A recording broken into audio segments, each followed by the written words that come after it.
வணக்கம். வணக்கம். உங்களோட பேர்? பாக்கியநாதன் இந்திரா காந்தி. சரி, இன்னைக்கு உங்களோட பிறந்த நாள்னு சொல்லி உங்களுக்காக கிஃப்ட்டுகள் வந்திருக்கு. சரியா? எத்தனாவது பிறந்த நாள் உங்களோட? 60வது பிறந்த நாள். சரி, இந்த 60வது பிறந்த நாளுக்கு யாரெல்லாம் உங்களுக்கு கிஃப்ட் அனுப்பியிருப்பாங்க? மகன் இருக்கிறார், மகன் அனுப்பி. என்ன பேர் அவருக்கு? பாக்கியநாதன் மோகன். எங்கே இருக்க? ஆஸ்திரேலியா. ஆஸ்திரேலியாவில் இருக்க. சரி, வேறு யாரெல்லாம் அனுப்பியிருப்பாங்க? வேறு எங்கே அனுப்புறது? அந்த மூத்த மகன் மனசி. மனசி. அவங்களோட பேர்? சயந்தி. சயந்தி. எங்கே இருக்காங்க அவங்க? கிளிநொச்சி. கிளிநொச்சியில் இருக்காங்க. வேறு? வேறு யாருக்கு தெரியாது. எனக்கு தெரியாது. அம்மாவுக்கு எத்தனை பிள்ளைகள் இருக்காங்க? 4 பேர் இருக்காங்க. 4 பேர் என்ன பேரும்? பேர் மோகனரூபன், வித்தியரூபன், விஜயரூபன், நந்தரூபன். நந்தரூபன். சரி, இதில் வேறு பிள்ளைகள் அனுப்பியிருந்தாங்கன்ற யாராக இருக்கலாம்? இப்போ நீங்கள் சொன்னீங்க 4 பேர், அதில் மற்ற பிள்ளைகளும் அனுப்பியிருக்கலாமே ஒரு வேலை. அப்படி அனுப்பியிருந்தா யாராக இருக்கலாம்? அனுப்பியிருந்தா வித்தியரூபன் அனுப்பினாரு, தெரியல. வித்தியரூபன் அனுப்பியிருக்கலாம்னு எதிர்பார்க்குறீங்க, அப்படியா? சரி, உங்களுக்காக கிஃப்ட்டுகள் வந்திருக்கு. சரியா? ஒவ்வொன்றா பார்க்க போகிறோம் என்னென்னு சொல்லி. சரி, உங்களுக்காக வந்த முதலாவது பரிசு. சரி, இதை அப்படியே போட்டுக்கொள்ளுங்க. சரி, உங்களுக்காக வந்த அடுத்தடுத்த கிஃப்ட்டுகளை பார்ப்போம். சரியா? என்னென்ன வந்திருக்குன்னு சொல்லி.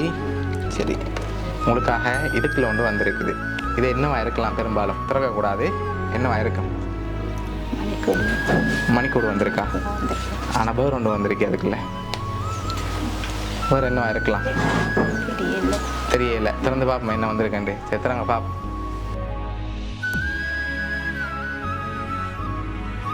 சரி, எவ்வளோ வந்திருக்கலாம் அதில்?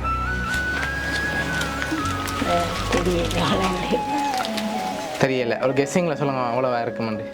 25,000 ரூபா வந்திருக்கலாம். அதை விட கொஞ்சம் குறைவாக வந்திருக்கு. எவ்வளோவா இருக்கும்? 15,000 ரூபா. சரி, உங்களுக்காக அதில் 13,000 ரூபா காசு வந்திருக்கு. சரியா? சரி, உங்களுக்காக வந்த அடுத்த கிஃப்ட்டை பார்ப்போம். ஹாப்பி பர்த்டே என்று சொல்லி உங்களுக்காக கேக் வந்திருக்கு. அதையும் அப்படியே மேசில் வைப்போம். நீங்கள் சொன்ன பேருக்குள்ள தான் வந்திருக்கு. ஆனால் யாராக இருக்குன்னு நீங்கள் தான் சொல்லணும். நான் தரப்புற அடுத்தடுத்த கிஃப்ட்டில் இருக்கு யாரும். சரியா? அதுக்கு முதல் யாராக இருக்கு? தெரியல. சரி, பிள்ளைகள் எந்த பிள்ளை அனுப்பியிருப்பாங்க மெயினாக? வித்தி அனுப்பியிருப்பா, இல்லை விஜயரூபன் அனுப்பியிருப்பார். வித்தி இல்லாட்டி விஜயரூபன் அவங்களா இருக்கலாம். சரி, உங்களுக்காக வந்த அடுத்த கிஃப்ட்டை பார்ப்போம். சரியா? சரி, இது என்னவா இருக்கும்? என்ன வந்திருக்கலாம்?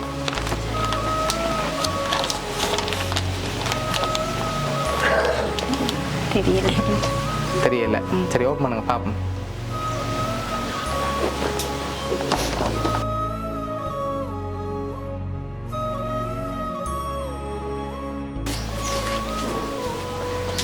சரி, ஓகே. உங்களுக்காக பெஸ்ட் அம்மான்னு சொல்லி யார் அதில் இருக்காங்க? விஜயரூபன். சரி, உங்களுக்காக வந்த அடுத்த கிஃப்டையும் பார்ப்போம். சரியா? அதையும் பார்ப்போம். அதுக்குள்ள என்ன வந்திருக்குன்னு பார்த்துட்டு கடைசியாக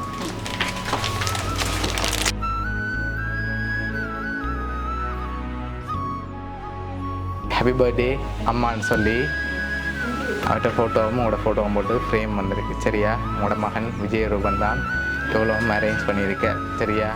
எதிர்பார்த்தீங்களா உங்களோட மகன்கிட்ட இருந்து இப்படி ஒரு கிஃப்ட் வரமாட்டேன் பர்த்டேக்கு? அதுவும் 60வது பர்த்டேக்கு. ஓகே, என்ன சொல்ல ஆசைப்படுறீங்க மகனுக்கு? சந்தோஷமாக இருக்குது. ஓகே, வேறு ஏதாவது சொல்ல ஆசைப்படுறீங்களா மகனுக்கு?